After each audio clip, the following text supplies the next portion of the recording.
Hello, this is Newcastle Music Studios, and in this video we're going to discuss how to use a mixer. We're going to talk about the channel strip, the inputs, the auxiliary, and the main mix outputs that are actually on the back side, which I'll show you eventually, and what your faders do, etc., and your effects if you have effects on your board. So just to start out, this is an 8-channel mixer. All right, so starting from the very top, these 3-pronged inputs are called XLR, just to show you.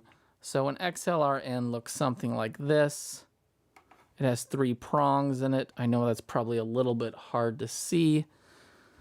So basically you would insert it like this, and these are typically used for condenser and dynamic microphones.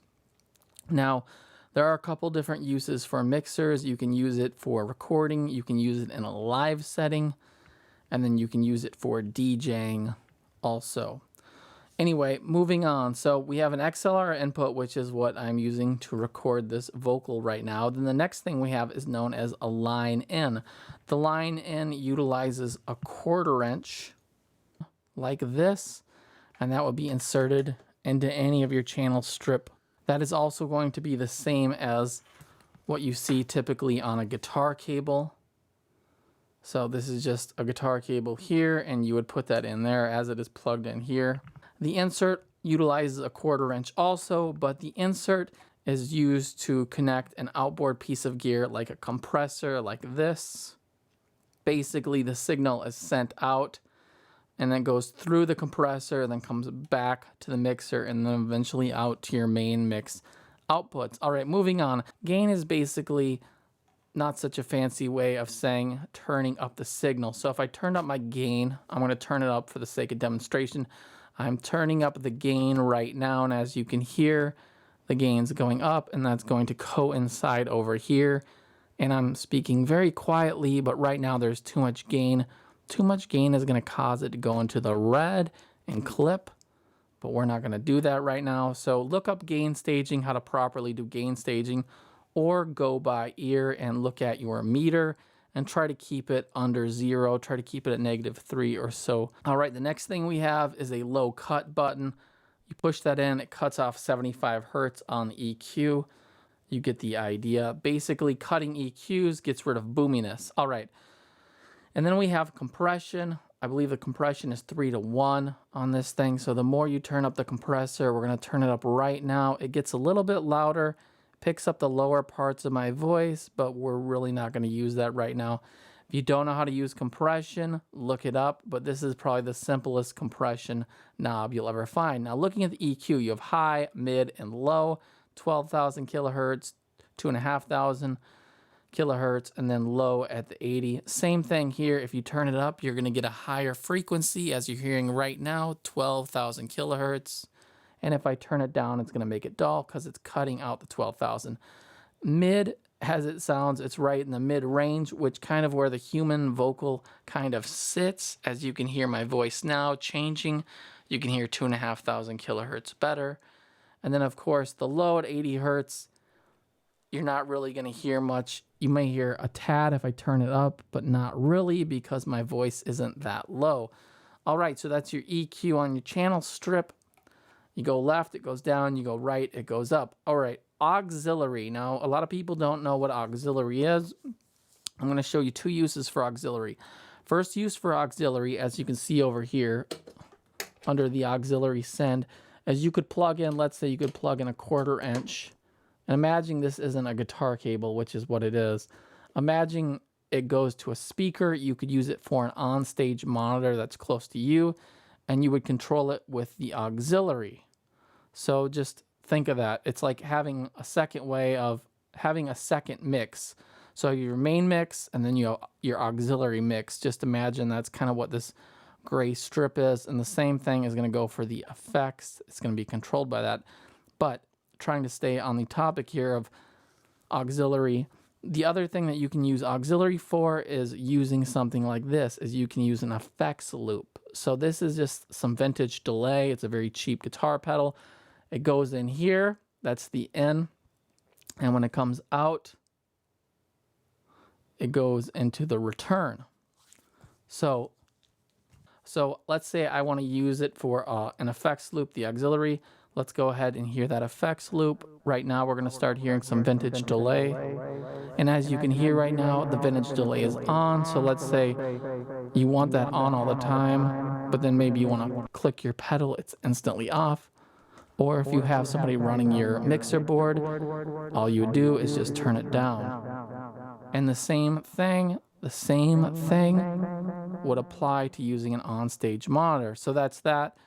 And you can get very creative with your auxiliary sends and so on and so forth. Oh, the next thing that is not very typical on cheaper mixers, and this mixer is only $235, $250, so it's not expensive, but it's not super cheap, is having its own built-in digital effects. So that's what we have. We have 0 through almost 99, almost 100 different effects. So right now I have it set to 15. 15 is basically going to fall somewhere with delay and reverb. Basically all you would do on that is the same thing, just like that pedal there, is you would turn it up and you're going to start hearing your effects. And of course, if you want to change your effects, you would just hit that. Let's try 83, 84. So you can definitely hear something now. And the other thing is this corresponds with the effects return right here. So if you mute it, now you can't hear it. Now you can hear the effect basically. So that's that. So let's just go ahead and hit mute and move on. All right, but again, not every board has that. Last but not least, the pan. The pan is going to go left, right. So when I send this out of the mixer board through the main mix outputs or the control room, depending, it's going to send it out mono, but it's going to split it into a stereo. But let's just say I wanted it only on the left. I would turn it to the left and you would only hear it on the left. And if I turned it to the right, you would only hear it on the right. Now it cut out there because it's only coming down the right side. As you could hear there, it cut out. So if you want your guitar on the right, and then maybe you want the second channel on the left, you would do it like that. So you have two guitars. Imagining you have two guitars here on the first two channel strips. You have one guitar on the left, one guitar on the right. It's very, very simple. And you could do that with vocals or anything you want. All right, the mute is just that. It can turn things off, and that, again, is not necessarily a feature on every mixer board. Now, these are called faders. And people say or mention riding faders, like riding the fader going up and down, so on and so forth.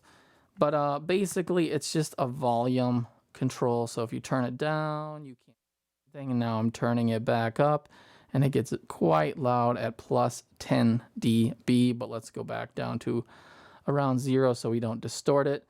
And that's going to be the same thing on all the faders, is just you ride them, you move them the way you want to control the situation.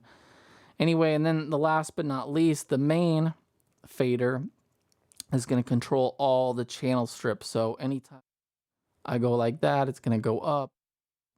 And then if you go down, it's gone, as you just heard. And that is basically the essence of a mixer. When they call it a mixer, it's like if you imagine if you had all this set up with all your instruments and guitars plugged in up here, a couple guitars, a couple microphones, a keyboard, some bass, and maybe you wanted to scoop out the mids on the guitars or something like that, and they were right here. Maybe you would just want to lower that like that, not scoop out the mids. Well, the guitar is a mid instrument. That's why I say scoop out the mids. So it would look more like that or something like this. But if let's say you wanted your guitars and you wanted more of a heavy mid mix, meaning mid-range EQ, it might look something more like that. And that's essentially why they call it mixing. You are mixing the instruments together. All right, so one more thing I haven't pointed out yet that I think is kind of obvious, but sometimes it actually isn't, is a lot of people wonder, where do I plug in my speakers or monitors? Meaning your main mix speakers or main mix monitors. Well, you can plug those into the quarter inch or XLR main mix outputs. And I've said it a few times throughout the video, but some people may not have picked up on that. So just in case, here's a diagram of that. So you can use XLR cables or use balanced quarter inch speaker cables, and and your mix will be sent to those speakers, which you will face towards your audience, or if you're doing a home mix for a recording, you'll face them to yourself. That's the video. Thanks for watching. Leave your questions below. If you like this, leave a comment, subscribe, etc., etc. If you have questions about connections, so on and so forth, whether it's the insert or the auxiliary are usually the main questions I'm going to get. But I've had so many of these questions and I've had this video requested that if I could do it, so I would have to quit answering those questions and so on and so forth. Thanks for watching the video. Have a great day. Bye.